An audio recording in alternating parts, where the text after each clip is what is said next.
Assalamualaikum warahmatullahi wabarakatuh. Di video kali ini saya akan menjelaskan materi tentang logika.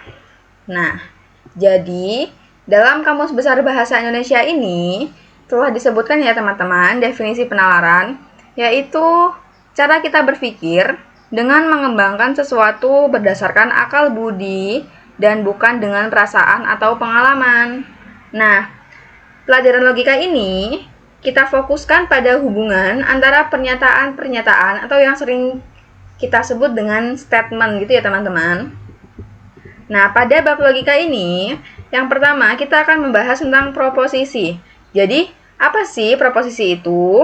Nah, proposisi ini merupakan kalimat pernyataan yang bernilai benar atau salah, tetapi tidak sekaligus keduanya. Nah, jadi yang dinamakan proposisi ini berarti kalimat yang ada nilainya teman-teman. Nah, dan nilainya itu bisa benar dan bisa juga salah. Nah, di sini terdapat beberapa contoh proposisi. Bisa teman-teman lihat. Proposisi yang pertama yaitu 4 bilangan ganjil. Nah, ini merupakan contoh proposisi yang salah karena bilangan 4 ini merupakan bilangan genap. Nah, yang kedua, 2 tambah 2 sama dengan 5. Nah, ini juga salah. Ini merupakan proposisi yang salah. Ini salah juga.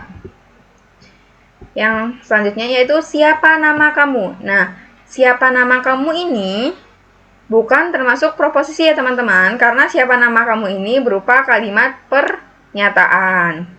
Sedangkan ambil buku itu siapa nama kamu ini kalimat pertanyaan, dan ambil buku itu merupakan kalimat perintah. Nah, proposisi ini dibagi menjadi proposisi majemuk.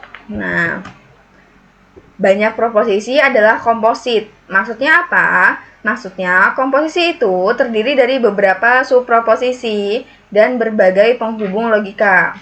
Nah, ini disebut juga dengan proposisi majemuk, teman-teman. Ini proposisi majemuk. Nah, sedangkan proposisi yang tidak dapat dipecah lagi menjadi proposisi-proposisi yang lebih sederhana ini disebut proposisi tunggal. Jadi proposisi itu ada dua, yang pertama proposisi majemuk dan yang kedua proposisi tunggal. Nah, contoh proposisi majemuk. Nah, ini. Mawar berwarna merah dan violet berwarna biru. Nah, ini merupakan dua pernyataan ya teman-teman. Pernyataan pertama yaitu mawar berwarna merah. Pernyataan kedua, violet berwarna biru. Nah, kita jadikan dengan proposisi, kita gabung menjadi proposisi majemuk, yaitu dua pernyataan dengan kata penghubung. Dan mawar berwarna merah dan violet berwarna biru. Nah, gitu ya teman-teman. Yang kedua yaitu operasi-operasi logika dasar. Nah, untuk membentuk proposisi baru, ini kita menggunakan operasi-operasi pada logika yang biasa kita sebut dengan operator logika. Nah, ada nih dua jenis operator logika. Yang pertama yaitu operator biner, yang kedua yaitu operator uner. Nah, operator biner ini operator yang digunakan untuk menghubungkan dua atau lebih proposisi atomik.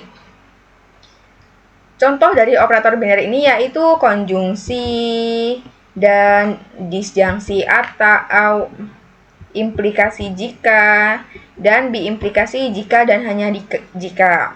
Sedangkan operator uner digunakan untuk mengoperasikan sebuah prosesi atomik. Nah, operator uner ini cuma terdiri dari satu, yaitu ingkaran atau negasi.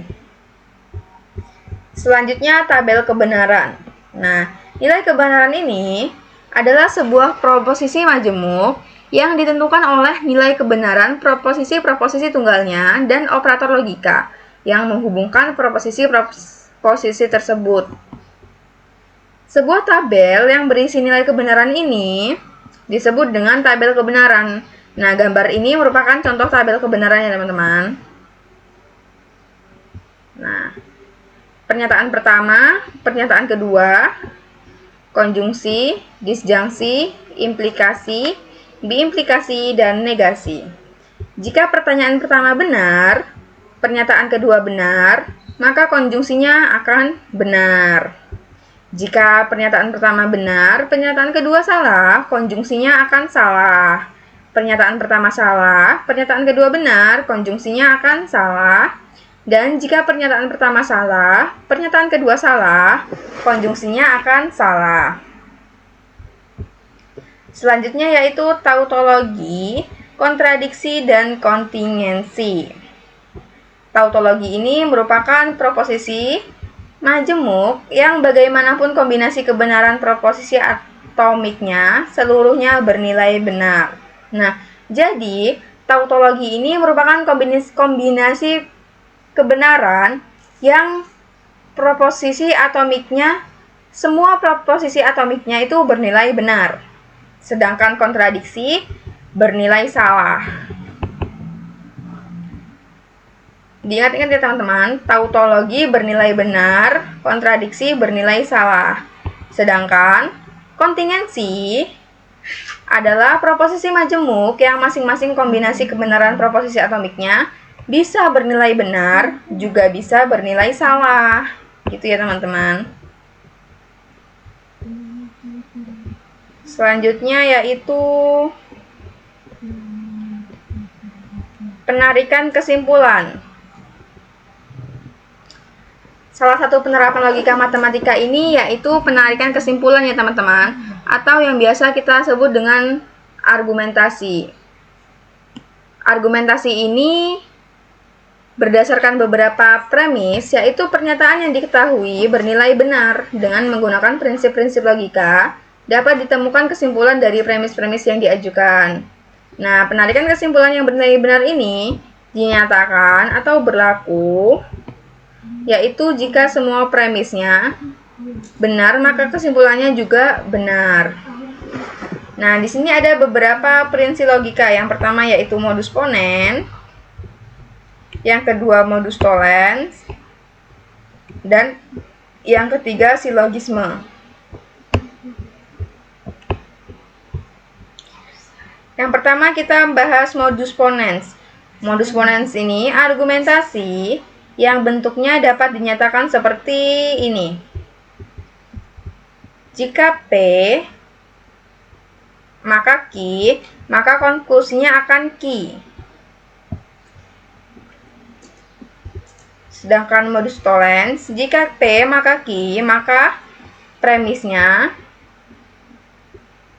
apa ini? Negasi P, negasi Q. Negasi Q. Selanjutnya yaitu silogisme. Nah, silogisme ini disebut juga dengan transitif dari implikasi, yaitu suatu argumentasi yang bentuknya dapat dinyatakan dengan premis nih, seperti yang ada di gambar. Jika P maka Q, menjadi jika Q maka R. Nah, konklusinya, jika P maka R. Gitu ya teman-teman. Baik, sekian video dari saya akhiri. Wassalamualaikum warahmatullahi wabarakatuh.